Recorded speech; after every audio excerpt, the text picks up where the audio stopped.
we're sitting here, one of the foremost political personalities of our time. Very good, actually. I'm already enjoying this session. No, you honestly are one of the most optimistic politicians I've come across. That's for sure. This is to be optimistic, given what happened to me. Yeah, no, I was saying it. This is a man who was, at a time, almost as popular as Winston Churchill, and broke the two-party system written for the first time in 70 years. This is a man who implemented the most progressive policies this century, with quadruple premium, something I hold very dear, coming from quite a deprived background, and the Equal Marriage Act, to give people the freedom to marry who they love, which I think is very important.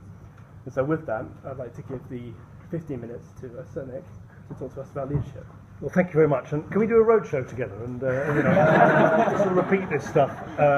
It's lovely to see you all, and I don't know how much time we have together, but I'll try and, not least because I don't want to ruin this fantastic introduction, which I cherish, and anything I say from now on is just going to be a disappointment compared to the expectations that Jack has raised. But I'll try and keep my sort of observations relatively short so that we have as much time as possible to, for you to tell me what you think and questions that you have to ask of me.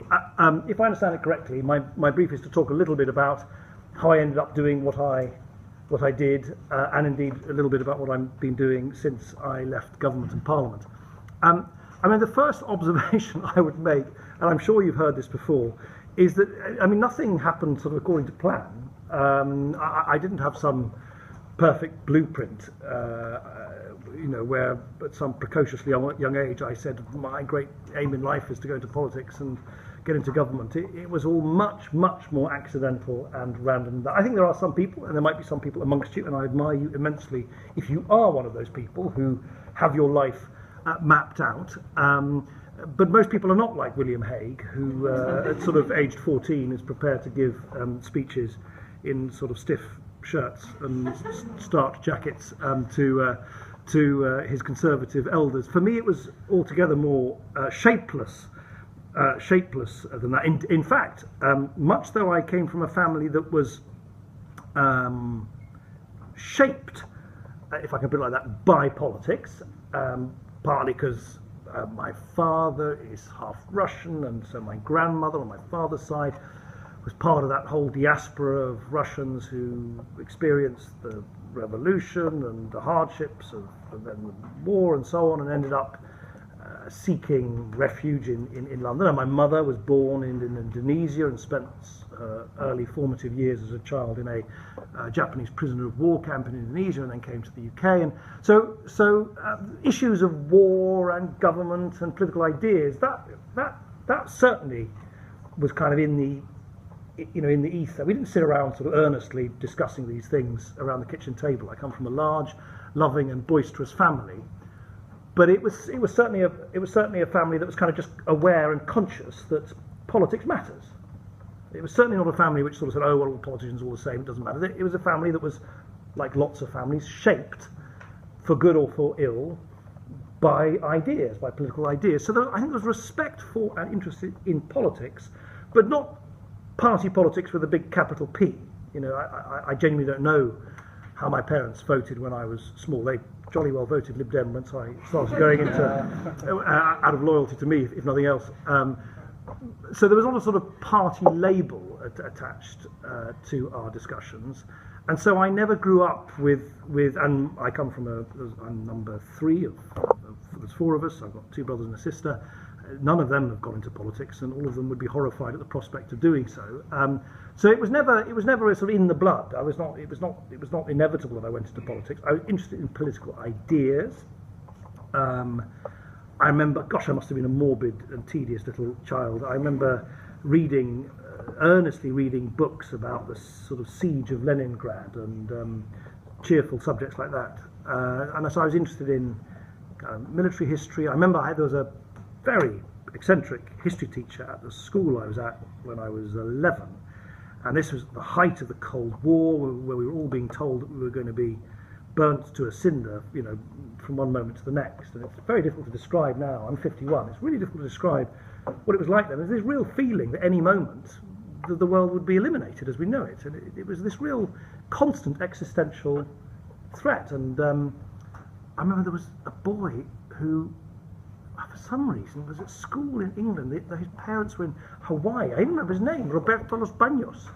And he used to cry all the time because our eccentric history teacher that I mentioned earlier kept telling him that Hawaii was the first place that would be nuked when the war started, and so that sort of weighed very heavily on my mind. The Cold War and conflict, so all of that was there, but party politics was never part of it at all. And then when I later went to university, I remember I went to Cambridge University. I was very lucky to go there.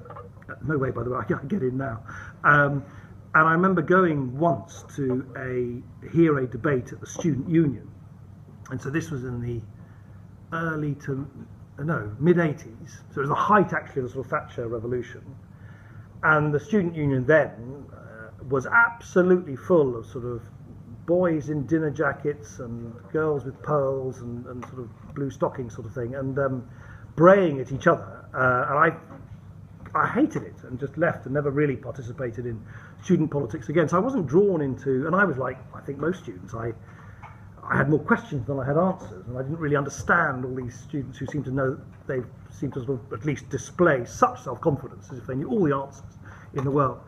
So it didn't even really creep up on me then. So the first point to you is, if you don't quite know what you want to do yet, don't beat yourself up about it. Most people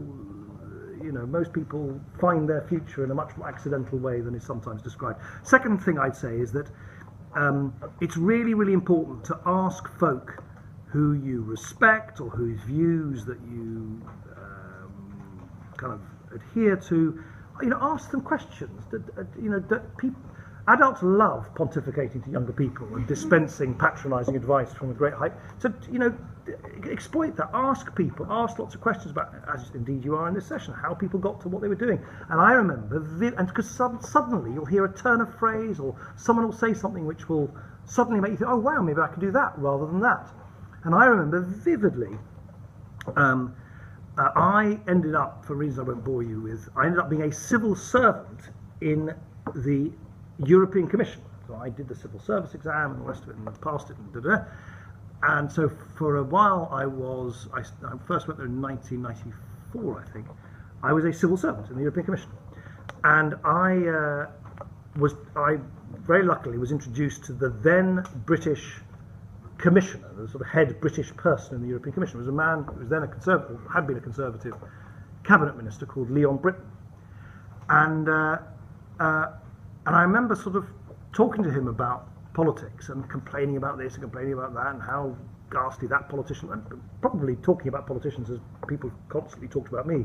How all these people got that wrong and this wrong and all the rest of it. And I remember him turning round to me a little bit impatiently and saying, well, look, instead of constantly going on about politics, why don't you go and do it? And I was uncharacteristically lost for words. I just was absolutely dumbfounded that I might have anything to do with that world that I saw on my television screen, or just like a different species. So that just one conversation can make a huge difference. So always be open for that one arresting sort of thought. And then the final observation I would make was that even when I entered into politics, so I first was an MEP between 1999 and 2004, member of the European Parliament for the East Midlands. I was based in Nottingham at the time.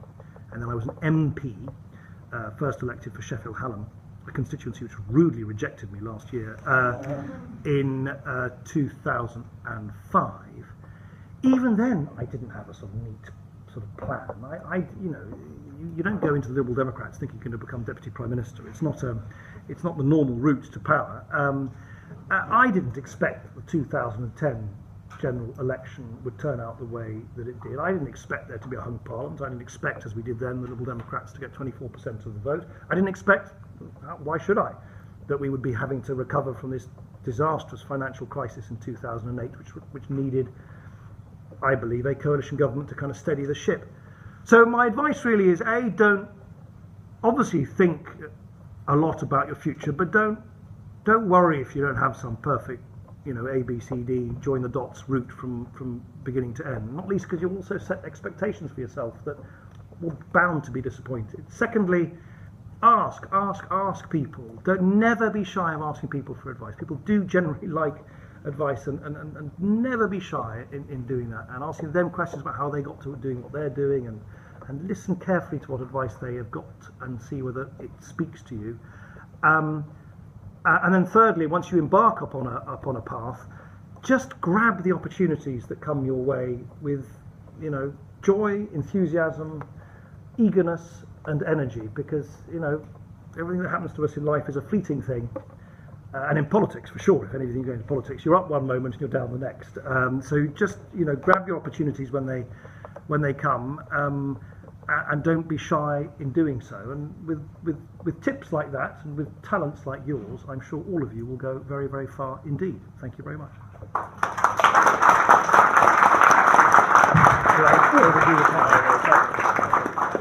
Thank you for that wonderful story. I found particularly interesting the fact that you didn't actually aim to get into politics from our age, I guess. Well, how old are you? I'm 19. Yeah, no, I wasn't. No, definitely didn't think. Wonderful. Well, hopefully we can move on to do some questions now. Yeah. We'll be going 3 at a time, so you might want to take down some notes. Yeah. Can the first question please come from Addy Ants, please, followed by Ithaca and Alex. Wonderful. Thank you, Sir Clegg, for providing your time to speak with us tonight. My question for you is, with experience in leadership roles, is there something you know now that you wish you knew when you first started? Thank you, Sir Nick, for that very enthusiastic talk.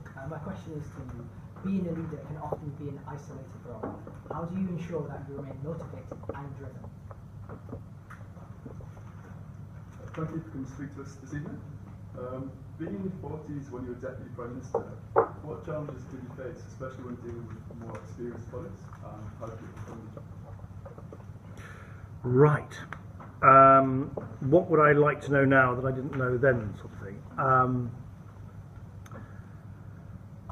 Well, this is odd. It might surprise you. In the life that I ended up pursuing in sort of public life, I think one of the most underestimated, not even qualities, requirements is physical resilience.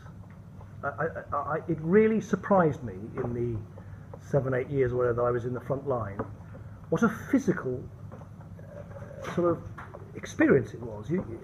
If you're in front of the cameras, you're having to give speeches, you're having to lead this party, speak at that conference, do that interview, people are looking at you microscopically. And by the way, you are now, you're probably not aware of it, you're making judgments about me, about how I look and how I move, much more than what I'm saying out of my mouth. I lost count of the number of times people would say to me, I saw you on telly. You look terribly tired. I said, well, yeah, but did you agree with what I said? Well, I can't remember what you said. And so maybe it's particularly for roles, and of course politics is such a remorseless business these days. It never, ever, ever lets up. It's 24 hours, 365 days. Most jobs you have a lull.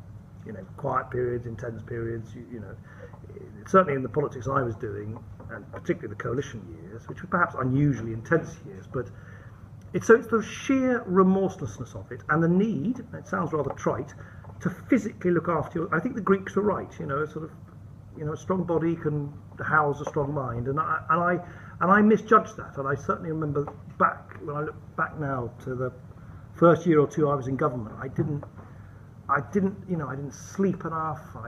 Would you believe it? Then I smoked a bit. I didn't do enough exercise, and it really was. So, funny enough, physical resilience is probably what I would say to someone who wants to do roughly what I embarked upon doing. Yes. Who asked about the isolate? Yes. No, exactly. I mean, leadership positions they have to be actually isolated. I mean, there is a certain sort of, not loneliness. There's a certain isolation in leading, because if you want to lead well, you can't just do favours to your friends and exact revenge on your enemies. You've got to kind of try and be as objective and as fair and as even-handed, I believe, as you can be. So you have to kind of dispense almost with personal likes and dislikes and preferences and prejudices, I think, to do your job well. Certainly in jobs where you're having to kind of make big judgments about things, and certainly in the position I found myself in, when you're constantly having to make invidious choices between 3 awful possibilities, where there's no nice answer, and you're going to let somebody down at some point. I think your question was how do you sort of how do you ensure you remain motivated?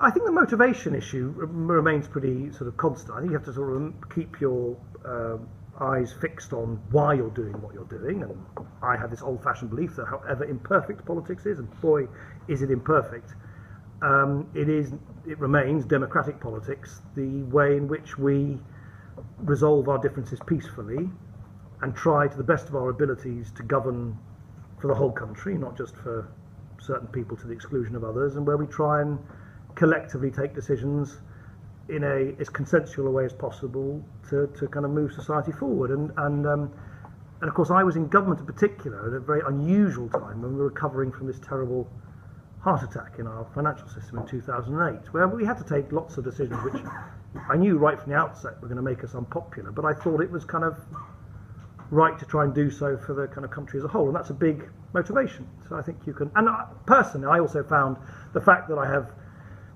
a very, very strong bond with Miriam, my wife, and my three little children.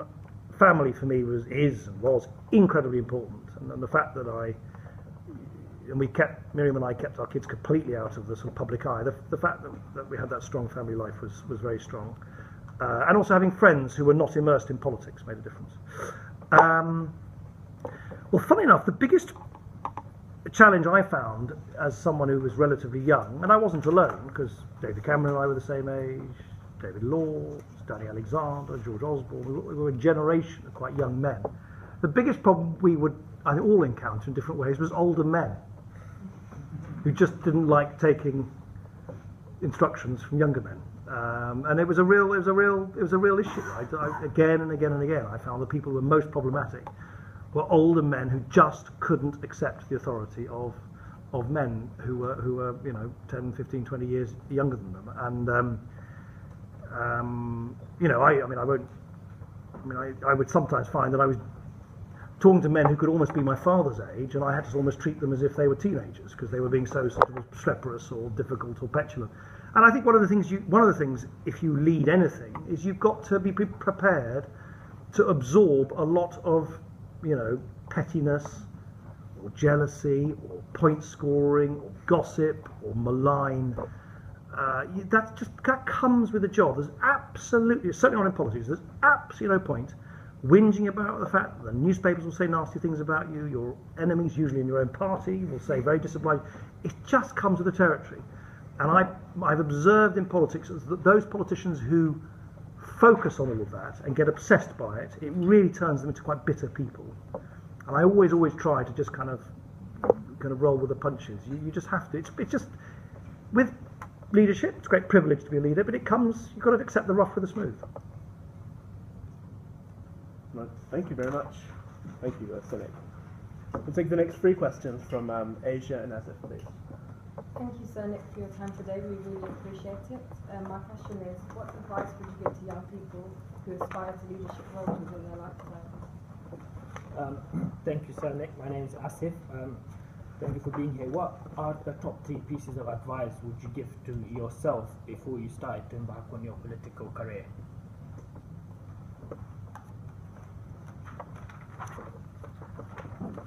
You said 3 questions. I did, but I think for time reasons I'll have to stick with 2. Okay. So what would I say to young people who? I think the main thing I'd say is don't rush it. Certainly in politics, there are far too many people who go from university to, I don't know, working for an MP, and then maybe they'll do a stint working for a minister, and then they become a candidate, and then they go into Parliament, and they become a minister. And what have they done? I mean, they've got absolutely no... I'm not going to pretend I had a vast hint of that, but I did work elsewhere for a decade or more. There's a real danger, particularly in politics, of people who are obsessed with politics, live and breathe politics, do politics, and then carry on doing politics. And by the way, the reason why it's so unhealthy is it means that their own sense of self-worth and their own sense of identity becomes excessively bound up with whether they succeed or fail in politics. And I think it turns too many politicians into sort of almost desperate people who will just cling on to whatever they've achieved. Whereas actually the best politicians are politicians who are always prepared to give it up. The best politicians are always those who at the end of the day know, you know what, I can live without this. That will always lead to greater wisdom and courage, in my view. So I would strongly counsel, do other stuff, get other careers under your belt, develop other qualifications, you know. Don't feel over-reliant on politics. 3 pieces of advice. Beware of coalitions, maybe.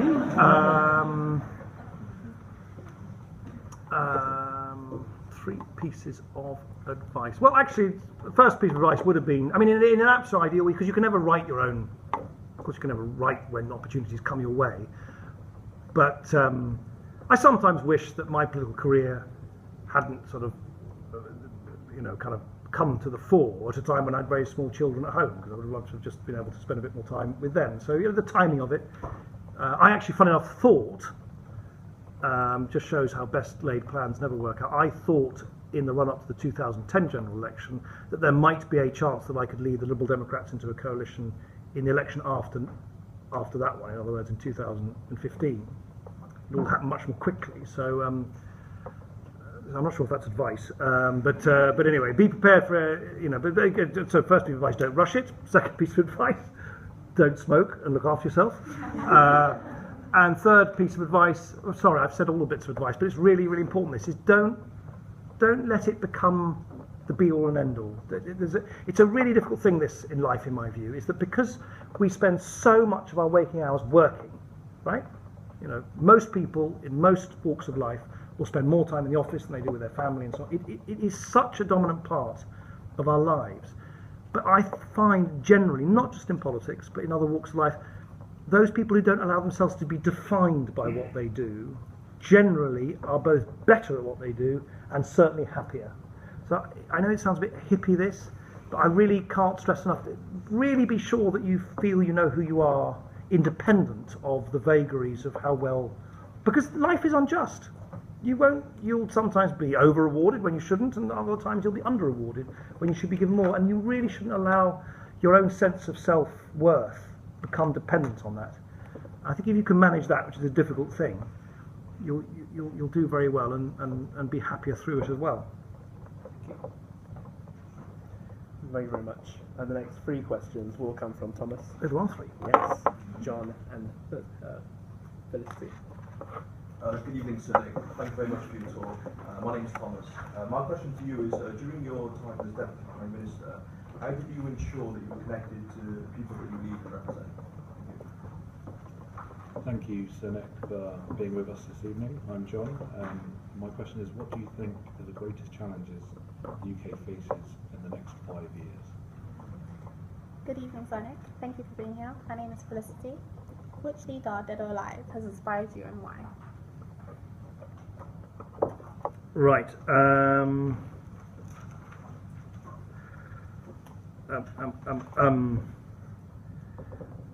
So how to connect? Well, the role I took, I was actually sort of, in a sense, trying to lead or at least represent quite different groups of people. So I was the leader of a political party. I was the leader or co-leader of a government. And I was a representative of a community of 65,000 folk in southwest Sheffield. One of those jobs was, arguably enough to be getting on with. And there is simply no surrogate to just making yourself available, hanging out, spending time.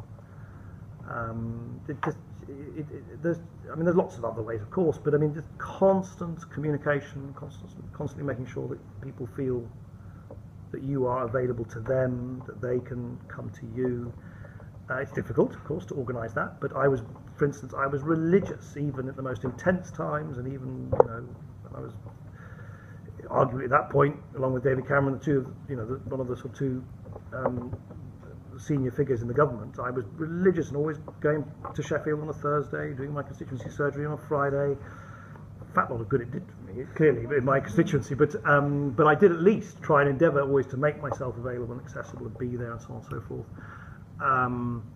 Political parties are like big, faintly dysfunctional families, so you have to spend a huge amount of time with your political colleagues, and I was always tried to be at least assiduous at always being there for the parliamentary party meetings, being there at the party conferences, making myself available if people wanted to come have a chat and so on and so forth.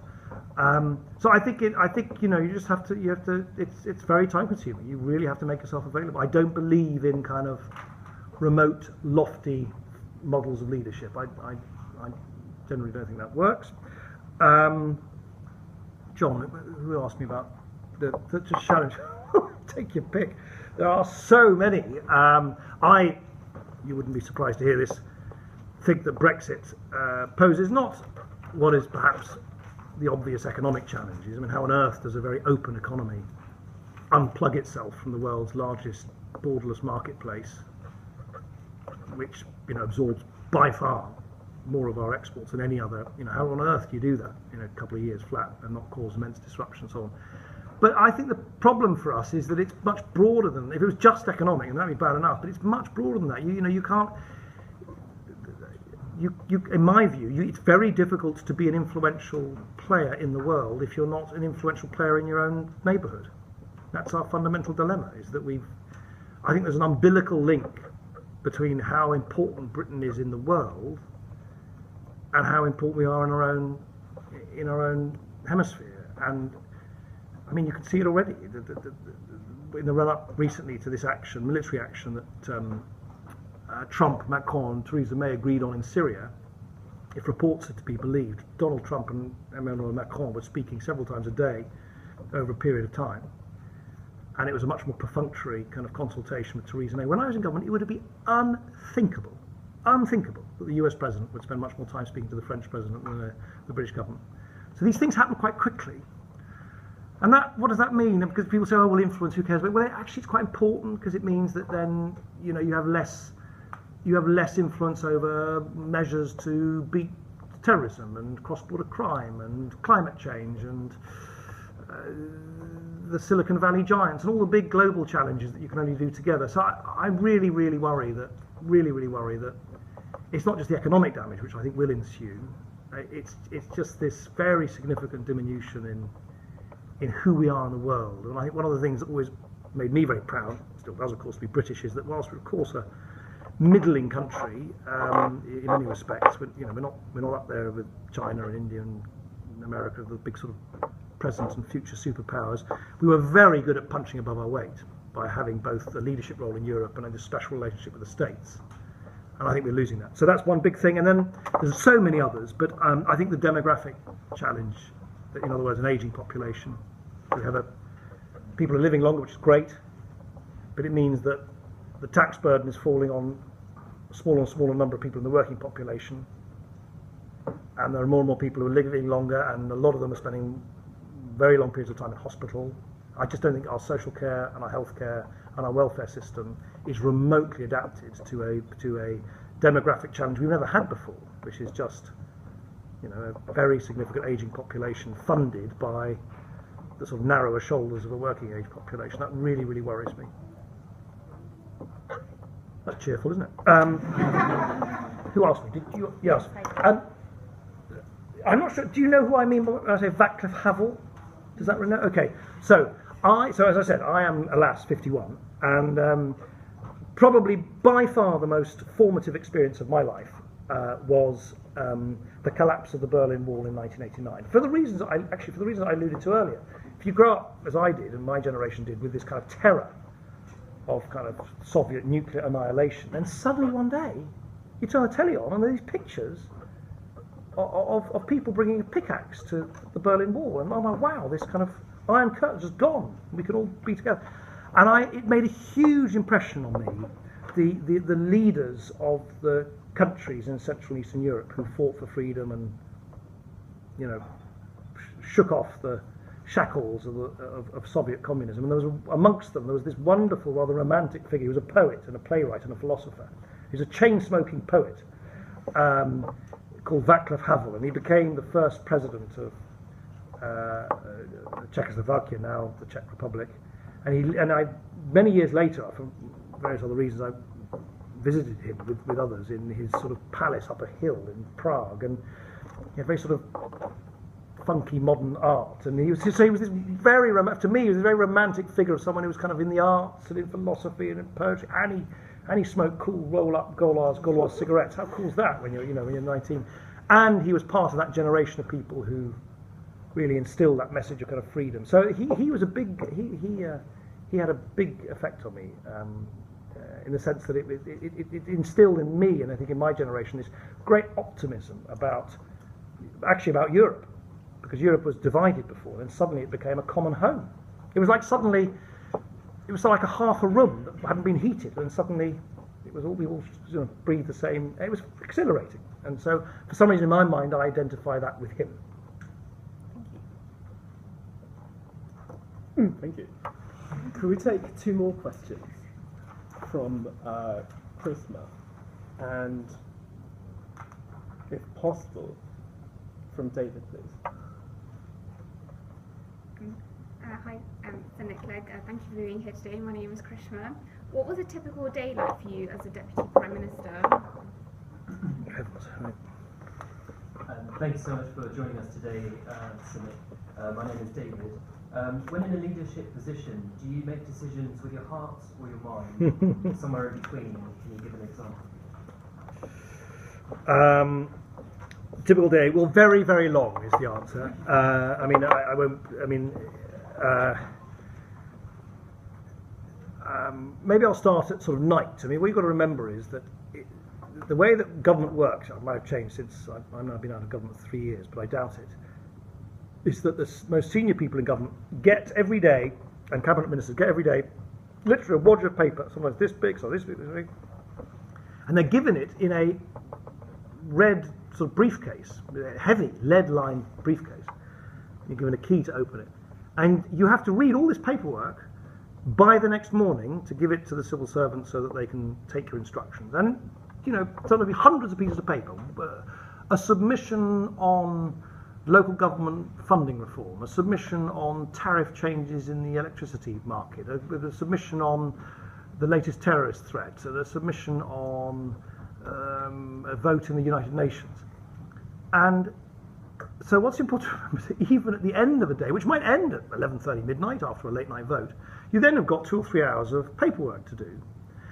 And at the beginning, I used to sort of very dutifully think, I've got to read every single people and to get it all done. And I used to get home, wolf down some food, almost certainly not have seen the boys go to bed, say hello to Miriam, and then sit on a sofa in our sitting room and going through this impenetrable stuff. And I'd always fall asleep, of course, over this paperwork. I sort of wake up with sort of saliva coming down the corner of my mouth onto these precious submissions. And then later on, I realised that the best way for me to process this was to get up, to go to bed, but get up very early. So I'd get up at 5, and then I would do like a couple of hours work before the kids are up at 7. And independently, I discovered, by the way, that David Cameron, because we would get basically the same paperwork. That's the way the government would work. So all these issues would come to us, did the same thing. So certainly for the last 3 years of my time as Deputy Prime Minister, the day would start at about 5:30. And it often wouldn't end till about sort of midnight. So you're surviving on about 5 hours sleep, if that. So sleepless and long, and then incredibly varied. I mean, your day might start with the cabinet would meet on a Tuesday morning, or we'd have a meeting of the National Security Council. The cabinet table, by the way, is very similar to this, a bit shorter, very similar. And in the coalition government, Cameron would sit there, I would sit there. I had Theresa May sitting next to me for 5 years. Laugh a minute. Not. We had a National Security Council, or I would then have to give a speech. I'd have to rush up on Thursday and Friday to my constituency, or I'd have to travel. I would lead trade delegations to Latin America or to the United States or whatever. It's incredibly varied, but very, very long. Thus the need for good sleep, laying off the fags, and doing some gym. David, was it? Well, look, I have a theory about our hearts and our minds. I think we deploy our brains most of the time to provide what we think is rational, the justification for something that our heart has already decided. Certainly in politics. Most people, most of the time, will come up with what they think is a sort of coherent explanation for actually what is an instinctive reflex. And I wouldn't be surprised if, a lot of the time that is how people like me would take decisions in government, that actually Because actually, what people like me and anyone in government is paid to do at the end of the day is to make judgments. You're asked to make judgments. Yeah, I'm not a local government finance expert. I'm not an electricity market tariff expert. But you're trying to make judgments. And so the prism through which I would make those judgments, well, they would include, particularly for me, I think this is a big thing. I can't say I always got it right, but I was acutely aware that we had this unenviable task as a government to make huge savings in public spending. Huge, because of the banks had blown up and the economy was producing less tax, there was just less money to pay for stuff, we just had to cut our cloth accordingly. And I was incredibly anxious that we should do so as much as possible in a way where the kind of people at the top paid the most and people at the bottom were sort of shielded the most. Which, by the way, led to very controversial decisions like tuition fees, because if we hadn't done that, we would have probably had to take huge amounts of money out of further education colleges, FE colleges. And of course, for me, it was a no-brainer. Of course, it's fairer to ask people who've been lucky enough to go to university to make a repayment than have people, often from much more disadvantaged backgrounds, not able to go to their local college. So, those are really invidious choices. It's why I was so keen on the pupil premium, why, despite claims from my opponents, actually the top 1%, top 20% paid far more in tax under our plans than did the bottom 20%.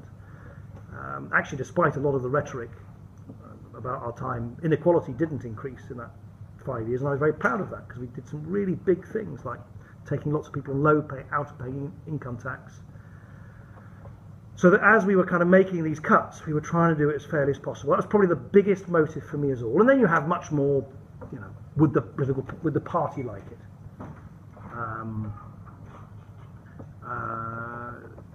I had to often take decisions to try and stop the Tories from doing some what I would consider to be really bonkers things. You've seen all this debate recently, haven't you, in the papers about the Windrush generation and so on. You should have seen some of the proposals which I blocked in my time in government. I've just been reminded yesterday there was a proposal at one point from the Conservatives at the time to stop kids of folk whose immigration status was being questioned from even having places at school. It's like, so you're also taking decisions to stop stuff as well as do stuff. Is that a good enough few examples? So I keep getting little pieces of paper basically saying shut up, so I'm more, if more politely than that. Yeah. Never. Well, I think that's the end of our question session. Can we all give a big thank you to